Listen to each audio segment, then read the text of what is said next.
Study IQ IAS, अब तैयारी हुई affordable. Hello students, welcome to study IQ's initiative the podcast. मैं आपका होस्ट दीपांश मूरजानी आपका स्वागत करता हूं। द पॉडकास्ट के लास्ट एपिसोड में हमने लोकसभा के स्पीकर से रिलेटेड सभी प्रोविजंस को डिटेल में डिस्कस किया है। तो जो भी हमारे नए लिसनर्स हैं वो प्रीवियस एपिसोड्स को सिर्फ यूट्यूब पर ही नहीं बल्कि कुछ ऑडियो स्ट्रीमिंग प्लेटफॉर्म्स पर भी सुन सकते हैं, जैसे Spotify, Hubhopper, Apple podcast etcetera. आज के द पॉडकास्ट में हमारी डिस्कशन का टॉपिक होगा लीडर्स इन पार्लियामेंट। सर, जब हम पार्लियामेंट में लीडर्स की बात करते हैं तो हमें दो तरह के लीडर्स देखने को मिलते हैं, एक लीडर ऑफ हाउस और दूसरा लीडर ऑफ ऑपोजिशन। तो अगर लीडर ऑफ हाउस की बात की जाए तो क्या आप लीडर ऑफ हाउस से रिलेटेड कुछ बेसिक प्रोविजंस के बारे में हमें बता सकते हैं जो हमारे एग्जाम के लिए काफी यूजफुल हो? स्टूडेंट्स को ये समझना होगा कि पार्लियामेंट के दोनों हाउसेस यानी लोकसभा और राज्यसभा के अंदर एक लीडर ऑफ द हाउस की पोजीशन होती है जो काफी इंपॉर्टेंट होती है, क्योंकि हाउस की प्रोसीडिंग्स में और हाउस के बिजनेस में लीडर ऑफ द हाउस का डायरेक्ट इन्फ्लुएंस होता है। लीडर ऑफ द हाउस के पास ये पावर होती है कि वो हाउस के अंदर एक डेप्यूटी लीडर को नॉमिनेट करे। However, leader of the house के बारे में हमारे कॉन्स्टिट्यूशन में कोई भी प्रोविजंस मेंशन नहीं है, लेकिन लीडर ऑफ द हाउस के प्रोविजंस को रूल्स ऑफ द हाउस में मेंशन किया गया है। रूल्स ऑफ द लोकसभा के अंदर लीडर ऑफ द हाउस का मतलब होता है प्राइम मिनिस्टर से। लीडर ऑफ द हाउस कोई MP भी हो सकते हैं जिसे प्राइम मिनिस्टर नॉमिनेट करते हैं। हावेवर, अगर प्राइम मिनिस्टर किसी मिनिस्टर को लीडर ऑफ द हाउस के तौर पर नॉमिनेट करते हैं तो वो minister leader of the house कहलाता है। हावेवर, उसे लोकसभा का मेंबर होना जरूरी होता है। लीडर ऑफ द हाउस को spokes person of the house भी बोला जाता है।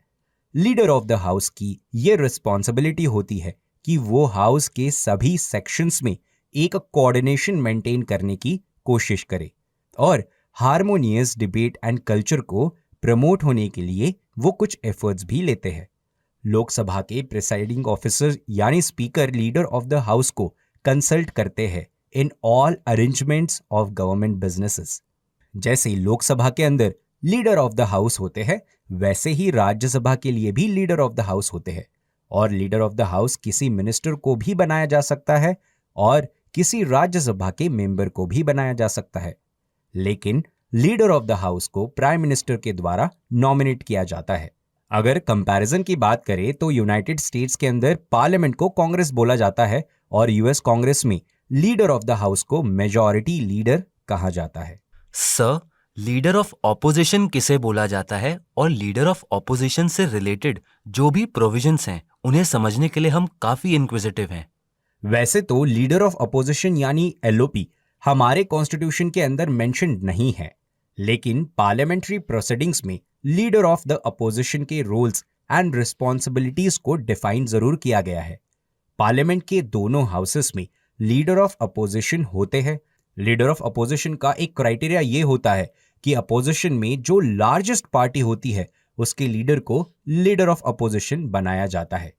हावेवर, लार्जेस्ट अपोजिशन पार्टी का ये मतलब है कि उसके पास हाउस की टोटल स्ट्रेंथ की मिनिमम 1/10 सीट्स होनी चाहिए।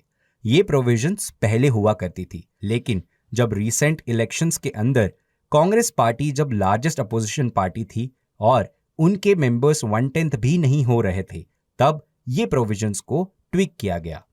ऑफिशियली लीडर ऑफ अपोजिशन को पहली बार 1969 में रिकॉग्निशन मिला था। फिर 1977 में सैलरीज और allowances of leader of opposition act के द्वारा लीडर ऑफ अपोजिशन को लोकसभा और राज्यसभा में स्टैट्यूटरी रिकॉग्निशन भी मिला। सर, लीडर ऑफ ऑपोजिशन बनने के लिए किन कंडीशंस को सेटिस्फाई करना होता है और लीडर ऑफ ऑपोजिशन का हमारी डेमोक्रेसी को स्ट्रेंथन करने में क्या रोल होता है? लीडर ऑफ अपोजिशन के लिए कंडीशन होती है कि वो उस हाउस का मेंबर होना चाहिए। दूसरा, वो अपोजिशन में लार्जेस्ट पार्टी के एक लीडर होने चाहिए। और तीसरा, हाउस के प्रिसाइडिंग ऑफिसर उस मेंबर ऑफ हाउस को अपोजिशन पार्टी के लीडर के तौर पर रिकॉग्नाइज करे। लीडर ऑफ अपोजिशन का मेन फंक्शन ये होता है कि वो रूलिंग गवर्नमेंट की पॉलिसी के अगेंस्ट में एक कंस्ट्रक्टिव क्रिटिसिज्म प्रोवाइड करे और गवर्नमेंट की पॉलिसीज का एक अल्टरनेटिव भी रखे। और लीडर ऑफ अपोजिशन के पास कैबिनेट मिनिस्टर की तरह ही स्टेटस होता है, जो कि लीडर ऑफ अपोजिशन के पास कैबिनेट मिनिस्टर के इक्विवेलेंट सैलरी, अलाउंसेस और अदर फैसिलिटीज भी प्रोवाइड की जाती है। कुछ constitutional experts leader of opposition की पोस्ट की इंपॉर्टेंस को एस्टैब्लिश करते हुए ये कहते हैं कि लीडर ऑफ अपोजिशन को अल्टरनेटिव प्राइम मिनिस्टर के तौर पर समझा जाना चाहिए, जैसे ब्रिटेन के अंदर ये प्रैक्टिस की जाती है। यूनाइटेड स्टेट्स कांग्रेस में लीडर ऑफ अपोजिशन को माइनॉरिटी लीडर कहा जाता है। सर, जैसा अभी आपने बताया कि लीडर ऑफ ऑपोजिशन को ऑल्टरनेटिव प्राइम मिनिस्टर के तौर पर देखा जाना चाहिए, वैसे ही शैडो कैबिनेट के अंदर भी ये बोला जाता है कि रूलिंग कैबिनेट के अगेंस्ट एक ऑल्टरनेटिव कैबिनेट को स्टैब्लिश किया जाता है। लेकिन स्टूडेंट्स अक्सर कंफ्यूज होते हैं जब वो शैडो कैबिनेट को स्टडी करते हैं। तो क्या आप शैडो कैबिनेट के प्रोविजंस को हमारे लिए सिंपल वर्ड्स में एक्सप्लेन कर सकते हैं? शैडो कैबिनेट का जो कॉन्सेप्ट है ये बहुत ही यूनिक कॉन्सेप्ट है और ऐसा इंस्टीट्यूशन ब्रिटेन के पॉलिटिकल सिस्टम में एग्जिस्ट भी करता है। शैडो कैबिनेट एक ऐसा सिस्टम है जिससे अपोजिशन पार्टी के द्वारा फॉर्म किया जाता है ताकि वो रूलिंग कैबिनेट को बैलेंस कर सके और अपने मेंबर्स को फ्यूचर में मिनिस्ट्रीज की फंक्शनिंग के लिए रिस्पॉन्सिबल बना सके। शैडो कैबिनेट के अंदर रूलिंग कैबिनेट के हर मेंबर के लिए एक अल्टरनेटिव मेंबर प्रेजेंट होता है। इस तरीके से रूलिंग कैबिनेट को शैडो कर दिया जाता है बाय अपोजिशन कैबिनेट। और यदि किसी अनफोर्सीन सिचुएशन में रूलिंग गवर्नमेंट को चेंज करना पड़ा तो शैडो कैबिनेट एक अल्टरनेटिव कैबिनेट की तरह परफॉर्म कर सकता है। इससे गवर्नमेंट की जो ट्रांसफॉर्मेशन होती है वो स्मूथ होती है और कभी भी गवर्नेंस के फंक्शनिंग में हिंड्रेंसेस क्रिएट नहीं होती जब गवर्नमेंट अचानक बदल जाती है। सर, किसी भी हेल्दी डेमोक्रेसी में ऑपोजिशन का रोल काफ़ी क्रूशल हो जाता है। तो क्या आप हमारी कंट्री के रिस्पेक्ट में ऑपोजिशन की इम्पोर्टेंस को समझा सकते हैं? अपोजिशन का रोल होता है कि वो गवर्नमेंट को सभी एग्जीक्यूटिव और लेजिस्लेटिव एक्शंस के लिए अकाउंटेबल होल्ड करे। दूसरा, अपोजिशन लॉजिकल और ऑथेंटिक आर्गुमेंट्स के माध्यम से गवर्नमेंट को कन्फ्रंट भी करता रहे और क्वेश्चन भी करता रहे। इतना ही नहीं, अपोजिशन गवर्नमेंट को ऑब्जेक्टिवली और कंस्ट्रक्टिवली क्रिटिसाइज भी करता रहे। अपोजिशन का नेक्स्ट रोल ये है कि अपोजिशन इंडियन सिटीजन्स की डिमांड को समझते हुए उनके सामने एक अल्टरनेटिव पर्सपेक्टिव भी रखे और अपोजिशन का ये काम भी होता है वो रूलिंग गवर्नमेंट की मिस्टेक्स या लैप्सेस को कॉमन मैन के सामने प्रेजेंट करे। अपोजिशन पब्लिक ओपिनियन को भी रेज करता है। फिर अपोजिशन का काम होता है कि वो माइनॉरिटीज के इंटरेस्ट को रिप्रेजेंट करे और गवर्नमेंट को कुछ इस तरीके से सजेशंस दे ताकि उन सब लोगों की अपलिफ्टमेंट हो सके। किसी भी लेजिस्लेचर के अंदर, फिर चाहे वो पार्लियामेंट हो या स्टेट लेजिस्लेचर, अपोजिशन का ये काम होता है कि वो पॉलिसी फॉर्मुलेशन में क्रिटिकल इनपुट्स और फीडबैक प्रोवाइड करे ताकि ऐसी पॉलिसीज को इम्प्लीमेंट किया जा सके जिससे कंट्री में वेलफेयर सोसाइटी, वेलफेयरिज्म को, सोशलिज्म को, डेमोक्रेटिक वैल्यूज को अपलिफ्ट करता रहे। सर, रिसेंटली ऑपोजिशन की क्वालिटी को लेकर काफ़ी सारे इश्यूज देखने को मिले हैं। तो क्या आप ऑपोजिशन की क्वालिटी के बारे में हमें एनलाइटन कर सकते हैं? दीपांश, हमें यह समझना होगा कि 1977 तक हमारी कंट्री की गवर्नेंस में कांग्रेस पार्टी एक डोमिनेंट फोर्स हुआ करती थी। उस टाइम पर अपोजिशन नंबर में बहुत छोटे होते थे लेकिन इफेक्टिव थे क्योंकि अपोजिशन के अंदर हमें हाई क्वालिटी मेंबरशिप देखने को मिलती थी। एग्जाम्पल के तौर पर अटल बिहारी वाजपेयी जी। हावेवर, इंडिया की प्रेजेंट सिचुएशन में हमें अपोजिशन में क्वालिटी मेंबरशिप देखने को कम मिलती है। कुछ इश्यूज को हम फॉलोइंग पॉइंट्स में समझते हैं। हमें अक्सर देखने को मिलता है कि अपोजिशन लीडर्स काफी फ्रैगमेंटेड और डिस्ट्रीब्यूटेड होते हैं जब वो किसी भी एक इशू को डील करते हैं।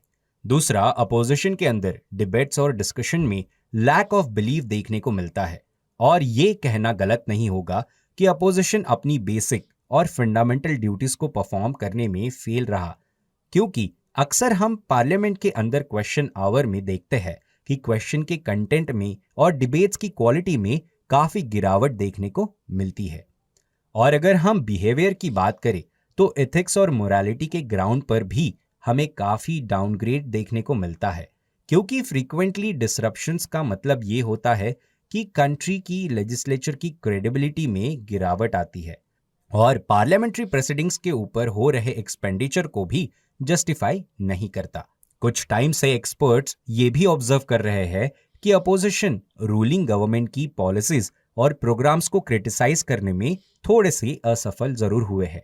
सबसे इंपॉर्टेंट इशू अपोजिशन लीडर्स के बारे में ये है, जब अपोजिशन लीडर्स की रिकॉग्निशन नहीं हो पा रही थी तब पार्लियामेंट के अंदर देखने को मिलता है कि वो जब कोई अपॉइंटमेंट कमिटी या सेलेक्ट कमिटी के क्रिएट किए जाने की प्रोसेस हो तो उसके अंदर अपोजिशन का रोल कुछ भी नहीं होता था। सर, इन सारे इश्यूज का सल्यूशन क्या हो सकता है? सबसे पहले तो अपोजिशन को यह समझना चाहिए कि अपोजिशन को कलेक्टिवली एक अल्टरनेटिव ओपिनियन के रूप में वर्क करना है। अपोजिशन को रूलिंग गवर्नमेंट की पॉलिसीज, प्रोग्राम्स और डिसीजंस पर क्रिटिकल एनालिसिस करना चाहिए। डिस्कशंस, डायलॉग्स और डिबेट्स को सीरियसली एंड एप्रोप्रिएटली कंडक्ट करना चाहिए। इतना ही नहीं, अपनी मॉरल स्टैंडर्ड्स पर भी फोकस करना चाहिए और कोशिश करनी चाहिए कि किसी भी इशू से डील करते टाइम पूरे अपोजिशन को कोऑर्डिनेटेड अप्रोच के साथ आगे बढ़ना चाहिए। मोरेवर, पार्लियामेंट जब फंक्शनिंग में है या फिर अगर वो फंक्शनिंग में नहीं भी है तब भी अपोजिशन को कंटिन्यूअसली अपने इनपुट्स और फीडबैक्स गवर्नमेंट को प्रोवाइड करते रहने चाहिए। पॉलिसी फॉर्मुलेशन और इम्प्लीमेंटेशन में सिर्फ रूलिंग गवर्नमेंट का ही नहीं बल्कि अपोजिशन का भी कंट्रीब्यूशन होगा, तभी वो पॉलिसी फुल प्रूफ बन सकती है। और इस तरीके से अपोजिशन का एक रोल डेमोक्रेटिक वैल्यूज को स्ट्रेंथन करने में, डेमोक्रेटिक प्रोसेस को अपहोल्ड करने में और पार्लियामेंट की क्वालिटी परफॉर्मेंस के लिए बहुत ही क्रिटिकल माना जाता है। Sir, thank you for giving us the information. Dear listeners, आज के पॉडकास्ट को हम यहीं पर कंक्लूड करते हैं। नेक्स्ट एपिसोड में एक नए टॉपिक के साथ हम फिर से आपसे कनेक्ट करेंगे। तो आप सब स्टडी IQ के साथ बने रहिए एंड कीप स्टडिंग। आप study IQ presents the podcast को सभी ऑडियो स्ट्रीमिंग प्लेटफॉर्म्स पर भी सुन सकते हैं, जैसे Spotify, Hubhopper, Apple podcast, Google podcast, Kuku FM, etcetera. Links को कमेंट सेक्शन में पिन किया गया है। Thank you.